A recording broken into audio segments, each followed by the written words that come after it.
Sir वो देखा आपने वो करुण नायर का? हाँ जी, मैं वो क्या उसी का ही रिकॉर्ड है देख रहा था। ये देखो 2024 और 25 के आंकड़े ये हैं कि 7 मैच खेले हैं, 6 इनिंग में 5 बार बंदा नॉट आउट है हाय हाय हाय। और 664 रन है। 163 जो है वो हाईएस्ट है। एवरेज पता कितने की है? कितनी की है? 664। ये एवरेज ही है ना? तो वो टूर्नामेंट बंद करा रहे हैं हाँ, वो और बंद 120 की स्ट्राइक रेट पे 500 बंदे के नाम पे है। जाती हुई ना, बंदे को कहीं लेते ही नहीं है। आप मुझे एक बात बताओ, आप खेले हो इस खेल को, हाईएस्ट लेवल पे खेले हो और आपने बहुत टाइम तक खेले हो, so you understand ins and outs क्या होता है। ये जो बातचीत चल रही है कि अभी 5 मैचों में, हालांकि इज डन समथिंग जो किसी ने नहीं किया है, तो दरवाजा तोड़ रहा है इन अ सेंस, पर क्या टीम में सिलेक्शन 5 मैच पे होता है? बिल्कुल एक होता है। 5 कईयों का मैच तो में 2 मैच पे हो जाता है, कईयों का आईपीएल से हो जाता है। तो इसके लिए क्यों रूल अलग है? देखिए ना, बंदा आप कहते हो कि अच्छा यार रोहित की फॉर्म नहीं है, विराट की फॉर्म नहीं है, उसकी फॉर्म नहीं, फलाने की फॉर्म नहीं, इनको रणजी खेलने भेजो। और जो रणजी खेल रहा है बंदा, वो वहां रन बना रहा है, आप उसको तो ले नहीं रहे हो। आप कह रहे हो कि रोहित को भेज दो, विराट को भेज दो, फलाने को भेज दो, ढेंगे को भेज दो। तो ये लड़के कब खेलेंगे? ये लड़के अगर यहाँ रन बना रहे हैं तो ये कब खेलेंगे भारत के लिए, है ना? और ये बंदे ने 300 बनाया है 33 साल इंग्लैंड का में। है सर पर। हाँ वही ना, 33 साल का ही है यार। आपकी राय मेरे से अगर अलग हो तो आप मुझे बताइए कि अगर आप सिलेक्टर हो तो आप क्या करो, लोगे या नहीं लोगे पर सर बंदे को? क्या 300 के बाद कैसे ड्रॉप कर सकते हो बंदे को? मैं तो समझ में नहीं आया ये बात। ये बात तो मुझे भी नहीं समझ आई कि बंदे ने 300 रन बनाए। वीरू के बाद पहला इंडियन बना जिसने 300 रन बनाए। और उसके पहले, वो भी आंकड़े मेरे पास ओह है, हाय मुझे हाय हाय, आज ही किसी ने तैयारी है भेजे जी, थे। तैयारी।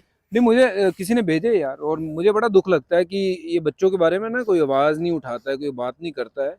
तो इसीलिए मैंने कहा यार कुछ बात इनके बारे में भी करनी चाहिए। देखो, ये पहला मैच बंदा खेला था, उसमें 4 पे आउट हो गया, दूसरे पे 13 पे आउट हो गया, उसमें बारी नहीं आई, दूसरी इनिंग में दोनों में बारी नहीं आई। फिर तीसरे मैच में 303 रन बना दिए थे चेन्नई। फिर चौथा मैच 26 बनाए। फिर उसके उसी मैच में सेकंड इनिंग में 0, पर अगले मैच में 23 और 5, और उसके बाद बंदा गायब। इंग्लैंड गया था ये बंदा, I don't know if you remember. I do. England गया टीम के साथ, वहाँ टीम के साथ रहा, इसको कोई मैच नहीं खिलाया। उसके बाद वहाँ पे ये सबको पानी वानी पिलाता रहा बंदा, शिद्दत से मेहनत करता रहा। बट 5वां मैच ना, किसी एक बंदे को वहां से बुलाया, हनुमा विहारी मेरे ख्याल से आए थे वो, वहां से आए इंडिया से, वो आके इनसे पहले टेस्ट मैच खेल गए। इसका कोई कारण बता दीजिए मुझे, कोई कारण है? कुछ तुक बनती है मेरी जो एक सोच बंदा। है सर, हाँ जी बताइए। एक सोच है। माय थिंकिंग इज डिफरेंट कि मतलब हर दौर में जो सिलेक्टर आता है, I feel there can never be consistency in terms of आप कैसे सिलेक्ट कर रहे हो प्लेयर को। उस टाइम पे जो भी सिलेक्टर था, जो भी हो रहे हैं, मतलब जो सिलेक्शन कॉल्स लेते हैं दैट टाइम, आपने कुछ तो सोचा होगा कि यार ये बंदा हमारे स्कीम ऑफ थिंग्स में नहीं फिट हो रहा है, क्योंकि सर अब आप कंसिस्टेंसी देखो, वो consistency is not being followed here. एक बड़ा प्लेयर है जो 50 इनिंग्स में 30 से भी कम का एवरेज है, चले जा रहे हैं, चले ही जा रहे हैं, चले ही जा रहे हैं। तो वही ना, different rules for different people, that shouldn't be the way, you know. But easier said than done sir, no, easier said than done. दम चाहिए, दम चाहिए हाँ, भाई, दम हाँ, चाहिए। ये आपने दम चाहिए बंदे में, दम चाहिए जो ये सारी चीजें दिखाए, और ये वो चांसेस ले कि हाँ यार जो बंदा परफॉर्मेंस नहीं कर रहा है, लेट अदर पीपल कम इन। और बाकी जो कर रहे हैं ये लड़के, जाके रणजी ट्रॉफी खेले ही है ना, इन्होंने रन बनाए, अब लो वापस यार, कहीं ना कहीं तो खिलाओगे ना। अब ये क्या है कि इसके पास टैटू नहीं है, क्या है कि इनकी मतलब जो इनको कपड़े नहीं ठीक से पहनने आते, इस कारण नहीं टीम में आते हैं। ये लड़के में क्या कमी है? ये मेहनती नहीं है ये लड़का? तो आप ही मेरे ख्याल से मुझे बता रहे थे कि इसको इस साल कर्नाटका ने नहीं खिलाया यार, विदर्भा गया सर, विदर्भा गया। वो भी आपने मुझे बताया कि अबे कुरुविला, शायद इनके वो अंडर बताइए 19 कोच जो आप थे मुझे बता रहे थे, जी। अंडर 19 कोच थे, बताइए जरा इनको। नहीं सर, अंडर 19 कोच थे, उन्होंने उनको बोला कि सर मेरे को एक टाइम पे ही had no team, he would just go to the nets to practise. भाई बड़े सारे लोग हार मान लेते, उन्होंने कहा जी मैं लगे रहूंगा, मौका आएगा तो I need to be ready for that मौका। विदर्भा गए और फिर ये देखो ना, अपने घर नहीं छोड़ दिया उसको कर्नाटका ने, है ना। इतने साल उनके लिए खेला, बहुत सारी ट्रॉफीज जीती, अब विदर्भा जाना पड़ा, वो भी थैंक्स टू अबे कुरुविला। कोई अच्छे इंसान अभी भी बचे हुए हैं जो ये लड़के को खिलाया, और वो लड़के ने जाके पूरे के पूरे यार दरवाजे तोड़ दिए। अब सेलेक्टर्स कैसे बाहर रखेंगे भाइयों? मुझे कोई जवाब दे दे। मैं आपको एक आखिरी सवाल पूछ लूं? पूछो, दो पूछो। नहीं दो पूछो।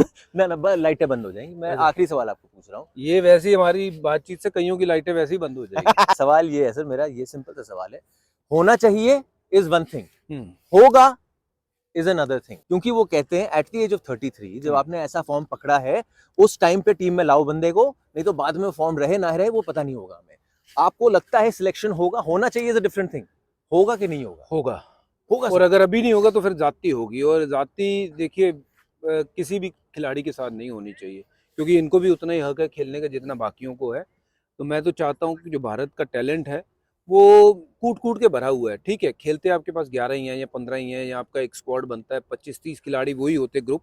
बट अगर वो 30 खिलाड़ियों में नहीं इनको आप शामिल करोगे, अब नहीं करोगे तो कब करोगे, है ना। Yeah. और वो हंसी की अगर बात करें, उन्होंने कब डेब्यू किया था? जब 32 साल के थे। Yeah, yeah. मैथ्यू हेडन 32 साल के थे, उसके बाद उनका कैरियर देखो कैसे फ्लरिश किया। ऐसा अगर इनको भी मौका दें, यू नेवर नो बंदे में कितना कुछ छुपा हुआ है अभी। बड़ा खिलाड़ी कौन होता है? जो वापसी करना जानता है ना। बिल्कुल, बिल्कुल। भाई अगर मौके सबके लिए बराबर होने नहीं, नहीं चाहिए। Sir, but that's what I am trying to say sir. दुनिया एट दैट टाइम क्या माहौल है, कौन सिलेक्टर है, कौन उसकी सोच है क्रिकेट में, इट डिपेंड्स सो मच। आप वीवीएस लक्ष्मण की बात कर लो सर, ड्रॉप हुए उसके बाद रणजी ओह, ट्रॉफी में डोमेस्टिक क्रिकेट में कितने रन बनाए? तोड़ 900 दिया के था, करीब रन बनाए, तोड़ दिया था बंदे आए ने। वापस। आए, और कैसे आए? 100 टेस्ट मैच खेला है बंदा। One of the top top top batter who played for India, and he always batted with tail ender. या उनको वो 3 नंबर पे खेलने का मौका नहीं मिला, नहीं तो उनके जो रिकॉर्ड है ना, अलग होता कुछ है। अलग लेवल के रिकॉर्ड होते। वीवीएस बहुत कमाल के खिलाड़ी थे, और इंसान तो खैर बहुत ही मजेदार, बढ़िया। मजेदार। तो जो कहने की बात ये है कि 900 रन बनाना सीजन में, वो ये दर्शाता है कि बंदे में वो ना लालसा है, खेलने की भूख है। तो 900 रन बनाने ऐसे नहीं बन जाते। जाके खेला ना, वो बड़ा बड़ा खिलाड़ी था, जाके खेला, या रणजी भी खेला, दुलीप भी खेला, हर चीज खेला, वो क्रिकेट खेला। If I am not in form, I must go and bowl somewhere, whether it's county cricket और समवेयर एल्स।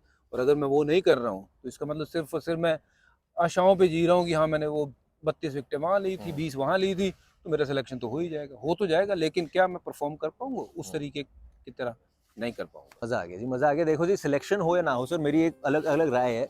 सिलेक्शन हो या ना हो वो दूसरी चीज है, वरना जिंदगी से जो जंग है ना सर, ये बंदा सबसे आगे है, ये मान गया आप। बिल्कुल सैल्यूट है भाई करुण नायर, तुम्हारे जज्बे को। और तुम ना बाकियों के लिए भी प्रेरणा स्रोत बने हो कि हार तभी होती है जब आप हार मान लेते हो, और इसीलिए हार नहीं माननी है, लड़ते रहना है, और वो दरवाजे ना तोड़ के अंदर निकल जाना है। मैं भी आपकी बारी जो है वो जल्दी आएगी भारतीय टीम को खेलने के लिए। हम उम्मीद करते हैं ऐसे जो युवा हैं वो आगे आते रहें और परफॉर्म करते रहें और भारत का नाम रोशन करते रहें।